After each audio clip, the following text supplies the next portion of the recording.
Schedule caste और schedule tribe के लोगों को पहले से पॉलिटिकल रिजर्वेशन है ना? है।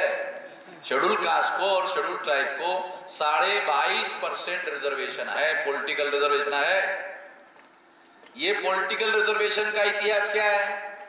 राउंड टेबल कॉन्फ्रेंस में बाबा साहब अम्बेडकर गए, वहां उन्होंने शेड्यूल कास्ट और शेड्यूल ट्राइब के लोगों को सेपरेट इलेक्टोरेट की मांग की। सेपरेट इलेक्टोरेट की मांग मंजूर हुई 17 अगस्त 1932 को, और जब 17 अगस्त 1932 को मंजूर हुई तो इसके विरोध में गांधी जी ने अपने लोगों को, कांग्रेस के लोगों को, ब्राह्मणों को समझाया कि यदि शेड्यूल कास्ट के और शेड्यूल ट्राइब के पार्लियामेंट में 22.5% लोग चुनकर गए तो पार्लियामेंट में हम लोगों की बात ये सुनने, हम लोगों को बात भी करने नहीं देंगे। ये लड़ाकू किस्म के लोग संसद में अगर चुनकर गए, 22.5% लोग चुनकर गए, और यदि गए तो ये संसद में हमें बोलने भी नहीं देंगे। 22.5% ऐसे लोग चुनकर गए तो 17 अगस्त 1932 को सेपरेट इलेक्टोरेट अंग्रेजों के द्वारा बाबा साहब अम्बेडकर ने हासिल किया। परिणाम क्या हुआ था कि शेड्यूल कास्ट के लोग शेड्यूल कास्ट के वोटों से शेड्यूल कास्ट के रिप्रेजेंटेटिव चुनकर भेजेंगे। शेड्यूल कास्ट के वोटों को, शेड्यूल कास्ट के एमपी को, शेड्यूल कास्ट के एमएलए को ब्राह्मणों को चुनने का अधिकार नहीं होगा। ये भी मालूम नहीं हमारे लोगों को, ये बता रहा हूं आपको। इससे क्या होगा? शेड्यूल कास्ट के रिप्रेजेंटेटिव शेड्यूल कास्ट के ही वोटों से चुनकर जाएंगे, तो जो जितना ज्यादा लड़ने वाला होगा वही चुनकर जाएगा। शेड्यूल ट्राइब का भी ज्यादा लड़ने वाला होगा वही जाएगा।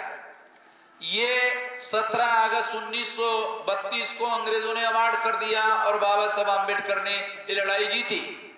तो जब गांधी जी को लगा कि तो बहुत लड़ाकू किस्म के लोग चुनकर जाएंगे तो हमारी सुनेंगे ही नहीं,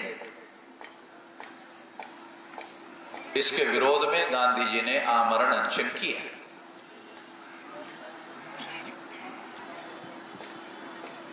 है पता? किसी को पता नहीं? ओबीसी के लोगों को ये पता ही नहीं। शेड्यूल कास्ट के, शेड्यूल ट्राइब के वर्तमान पार्लियामेंट में 131 मेंबर पार्लियामेंट है। ये पॉलिटिकल रिजर्वेशन से चुनकर जा रहे हैं। इनको पुनः पैक्ट लागू करवाया गया। जो सेपरेट इलेक्टोरेट से 131 लोग चुनकर गए होते तो ओबीसी की जाति आधारित गिनती पहले लागू हो गई।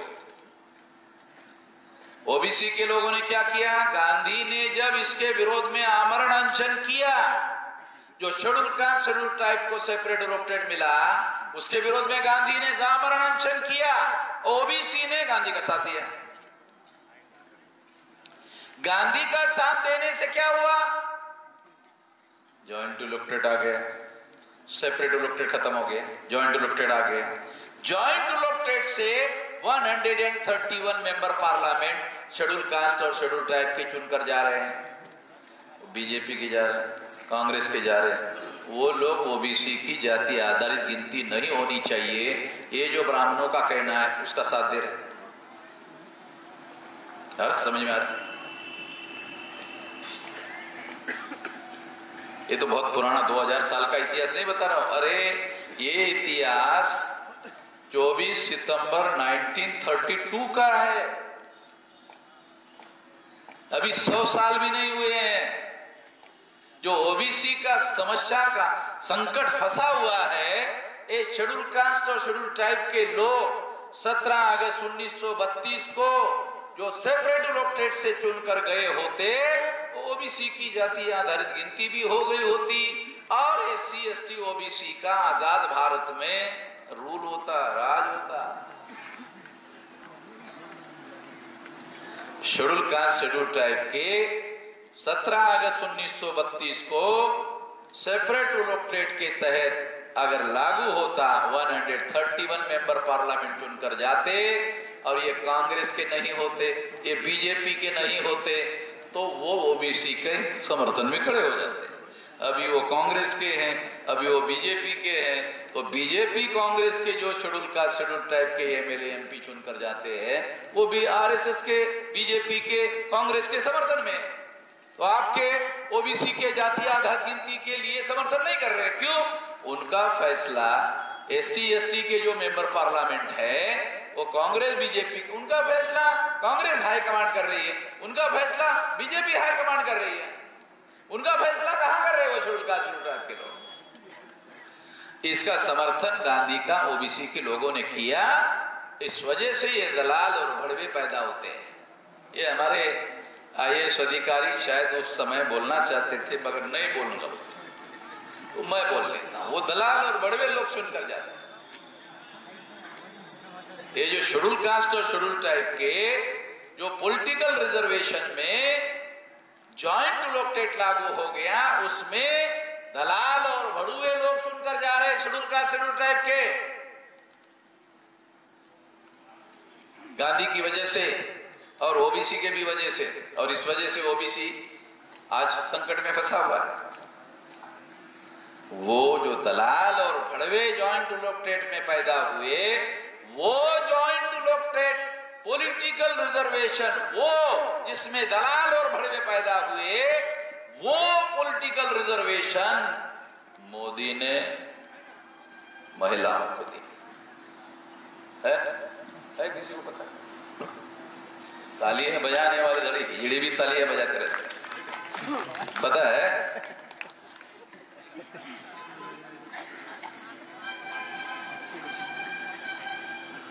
अगर शेड्यूल कास्ट शेड्यूल ट्राइब के दलाल और बड़वे पैदा होते हैं जॉइंट इलेक्टेड में, वही जॉइंट इलेक्टेड अगर महिलाओं को ओबीसी को दे दिया तो एससी एसटी में दलाल बड़वे पैदा होगा, तो महिला के लिए दलाल बड़वा शब्द यूज नहीं किया जा सकता। उसके लिए कौन सा शब्द इस्तेमाल किया जा सकता है ये मैं सारा आपके विवेक पर छोड़ देता हूं। वो मैं माइक पर बोल नहीं सकता, मालूम है मुझे, समझ में आता है शब्द कौन से चुनना चाहिए, मैं उसी का मात करूं। हाँ, मुझे मालूम है सारा सिस्टम से संबंध है, मगर वो शब्द मैं यूज नहीं कर सकता, इतना भयानक परिणाम होगा। ये निर्णय निश्चित रूप से मोदी का नहीं है। मोदी के कोई भी बड़े फैसले मोदी के नहीं है, वो सारे आरएसएस के लोग फैसले देते हैं। और मोदी जो है वो केवल सीओ है, सीओ। लोग कहते पीएम है, मोदी पीएम नहीं है, सीओ है। सीओ का मतलब चीफ एग्जीक्यूटिव ऑफिसर। मोदी जो है वो chief executive officer, CEO.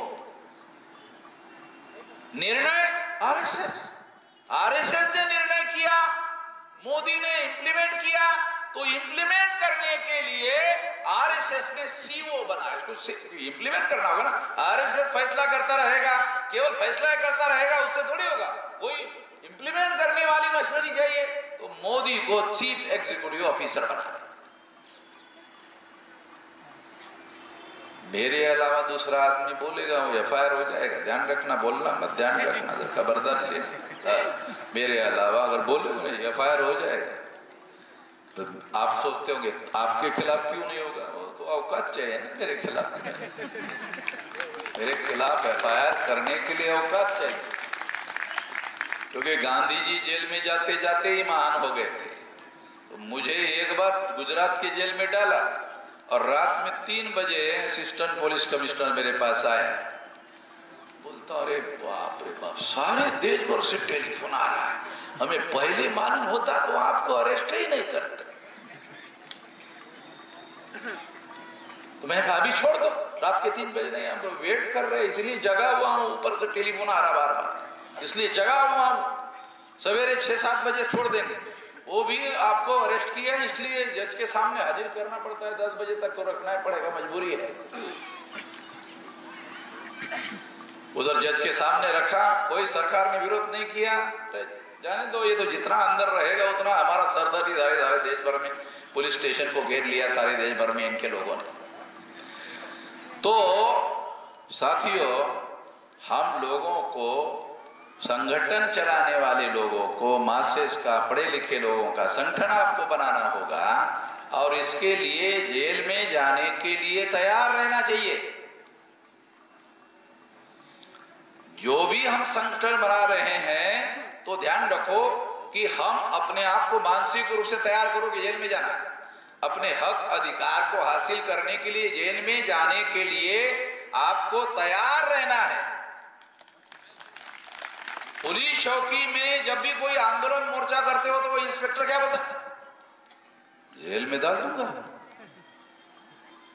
Jail में डाल दूंगा, ऐसा बोलता है पुलिस वाला। उसको बोलने का चलो चलो बोला रुको, वो बोलता फिर रुको। क्यों? ये डर नहीं रहा। मैं तो डराने के लिए उसको जेल की बात किया था। अगर ये जेल के नाम से डर नहीं रहा तो इसको जेल में डालने का कोई मतलब ही नहीं। तो डराने के लिए जेल में डाला जाता है, तो डर नहीं रहा है। तो जो जेल में जाने के लिए तैयार रहता है उसको देश में, दुनिया में कोई जेल में नहीं डालता। जो जेल में जाने के लिए डरता है उसी को जेल में डाल दूंगा, ऐसा कहता है। तो आंदोलन हम लोगों को, करने वाले लोगों को जेल में जाने के लिए तैयार रहना चाहिए। अगर ऐसा आप करते हो, क्योंकि हमारा अभी नया जो रणनीति है उसके अनुसार मैं आपको बता रहा हूं कि वामसेफ संगठन शक्ति निर्माण करने की रणनीति पर हम लोग काम कर रहे थे।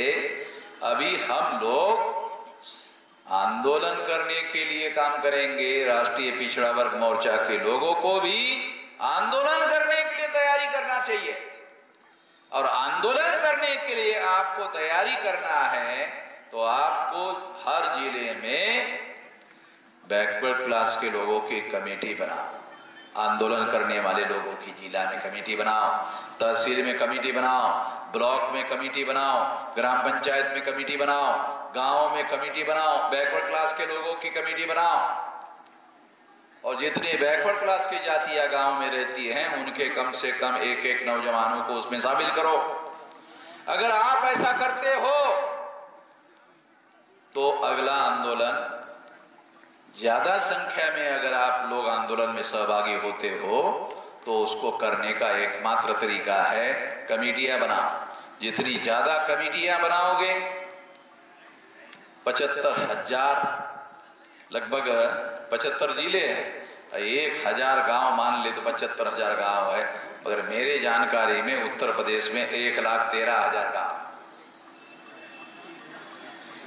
तो आप उत्तर प्रदेश में ही अगर मान लो इतना बड़ा संगठन खड़ा कर देते हो तो सारे देश भर में ये आंदोलन की आग फैल जाएगी।